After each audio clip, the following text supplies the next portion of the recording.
face. "You're so funny. And Pringle, little Pringle Winkle, I love that boy. Let's cancel the hearing. Let's give everyone a raise." Just then, the fitness board admiral arrived. He found Baxter wearing a bucket on his head and trying to swim across his desk. "Baxter," the admiral shouted, "what is the meaning of this?" "I'm a space dolphin." Baxter giggled, throwing a handful of requisition forms into the air like confetti. Stryker stepped in. "Forgive him, Admiral. Combat fatigue. The commander has been under a lot of stress." "But look at Pringle. The boy just took down a rogue meteor, single-handedly." In reality, Pringle had accidentally fired a laser while trying to open a can of beans, which happened to hit a space rock. The admiral was impressed. Pringle was saved, and Baxter was sedated. Chapter 5. Gizmo, the Cybergator. The peace of Outpost 0G was short-lived. A new resident had arrived. Gizmo, a genetically modified cyber lizard that Pringle had adopted as a mascot. Gizmo was 6 feet long, metallic-scaled, and had a taste for high-frequency electronics and leather wallets. Commander Baxter, having returned to his sour self, decided to set a trap. He marked $9,100. "I'll leave this on the table," Baxter whispered to his sycophantic assistant. "And when Stryker's crew steals it, we'll use the scanners to prove their guilt." But Gizmo got there first. "Stryker," Baxter screamed an hour later. "It wasn't us, sir," Pringle pleaded. "It was Gizmo. He's got your wallet in his stomach." "An alligator stole your money?" Baxter sneered. "Do you think I'm a fool? We're going to court-martial." The trial was a circus. Pringle acted as his own defense attorney. "Your Honor," Pringle said to the judge, "I call Gizmo to the stand." Stryker and the crew dragged the massive cyber lizard into the courtroom. The lizard let out a loud, mechanical belp and spat out Baxter's digital ID card. "See!" Stryker shouted. "The lizard is the thief." "I object," Baxter yelled. "Wait a minute," the judge said, looking at the credits inside the wallet Gizmo had just regurgitated. "These credits are marked with Commander Baxter's private seal." "Commander, why were you marking currency? This looks like an illegal sting operation. And look at this credit chip belongs to the base payroll." Baxter turned pale. In his haste to trap Stryker, he had accidentally used credits he'd borrowed from the base safe. Chapter 6. The Great Payroll Heist.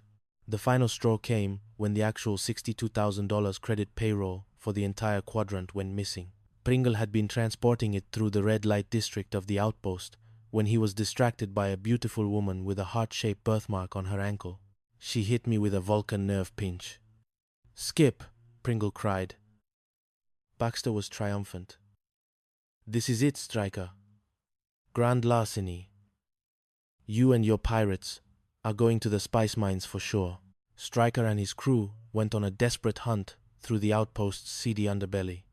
They tracked the woman to a smuggler's den, but the credits were nowhere to be found. Suddenly, a Zogite scout ship appeared on the long-range scanners. The base went into red alert. "The space cannon," Stryker ordered. "Fire the main defense battery." "But sir," Pringle shouted, "that cannon hasn't been serviced in decades. It's full of—" Wait. As the crew loaded the ancient cannon and fired, it didn't emit a laser beam. Instead, it let out a massive thump, and a cloud of green paper and plastic chips exploded into the vacuum of space, showering the invading Zogite ship. The Zogite pilot, confused by the sudden blizzard of Earth currency clogging his sensors, veered off and crashed into a nearby moon. "The payroll," Stryker laughed. "The thieves hid it in the cannon barrel." Baxter arrived on the scene, fuming. "Stryker, you just blew up $62,000 credits to stop a scout ship? That's brilliant." "Technically, sir," Stryker said, leaning back and lighting a cigar, "we saved the base. And we recovered most of it." He handed Baxter a charred $20 credit chip. Baxter looked at the single, scorched bill, then at the smiling faces of the Nebula pirates. His stomach acid began to churn again. "Stryker," he growled. "Yes, Commander? I hate you. Love you too, Barnaby." Stryker grinned. as the Star Skipper XB-73 drifted off toward the horizon of the Orion Spur, ready for the next adventure. The End. The Chronicles of Isle Misadventure. The Sterling Scandals. Chapter 1. The Garter Belt Gambit. The sun over the Isle of Misadventure did not just shine, it interrogated. It beat down on the corrugated tin roofs of the naval base with the persistence of a debt collector. Inside the command hut, Commodore Barnaby, the bluster barnacle, was having what his doctor called an apoplectic event, and what his subordinates called Tuesday. Barnacle was a man whose blood pressure was roughly equivalent to the steam pressure of a boiling locomotive. He sat behind a desk that groaned under the weight of unnecessary paperwork, staring at a supply manifest that seemed to mock his very existence. Garter belts, Barnacle bellowed, his voice echoing through the palms. Pringle, why am I looking at a requisition for 30 pairs of lace-trimmed garter belts? Lieutenant Percival Percy Pringle, a man whose uniform always seemed 3 sizes too large for his nervous frame, tripped over his own shadow as he entered. Percy was the kind of officer who could accidentally declare war on a neutral territory by sneezing on a map. Sir. The nurses, sir. They've been complaining that their hosiery is gravitating toward their ankles, sir. It's a matter of morale. A drooping stocking is a drooping spirit. That's what my mother always says. Barnacle slammed his fist down. I am the commanding officer of this god-forsaken rock, not a haberdasher. We are in the middle of a global conflict, and you want me to snap to it for lingerie? But, sir, Percy stammered, Admiral, Ironside. Ironside is arriving today for a sneak inspection. If he sees the nurses looking disheveled, he'll have our heads. The name Ironside acted on Barnacle like a bucket of ice water.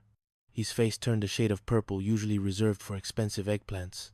Ironside was the terror of the Sapphire Sea, a man who once court-martialed a seagull for flying in an unmilitary formation. Ironside? Here? Today? Barnacle's stomach began to churn. He reached for a bottle of antacids and downed them like candy. The sinks in the Petty Officers Club are backed up, the barracks smell like fermented pineapples, and Captain Sterling's crew is probably currently running a floating casino. If Ironside sees this mess, I'm finished. I'll be demoted to lighthouse keeper in the Arctic. Barnacle clutched his stomach, a devious light dawning in his eyes. Pringle, I feel a faintness. A sudden, debilitating tropical malady. It's my stomach acid. It could start a car engine. Should I call the medic, sir? No. Use your head, you ninny. If I'm critically ill, I can't meet the Admiral.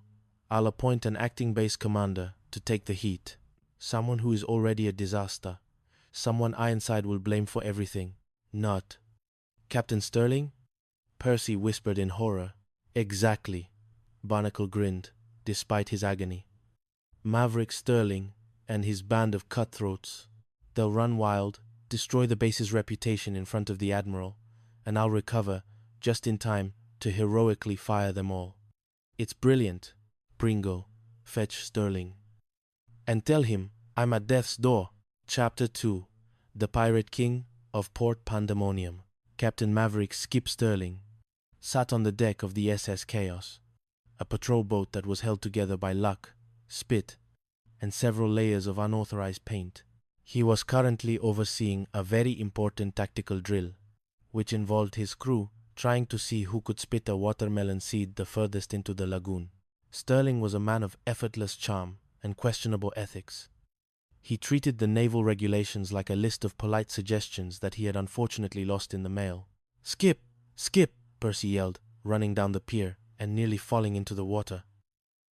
Sterling didn't move. He adjusted his sunglasses. Barnacle dying? Is it an actual ailment, or did he just see the bill for the mess hall's lobster dinner? He's appointing you acting base commander. Skip! You have to come to the hospital wing right away. The crew of the SS Chaos, a collection of misfits, known as the Galliwags, burst into laughter.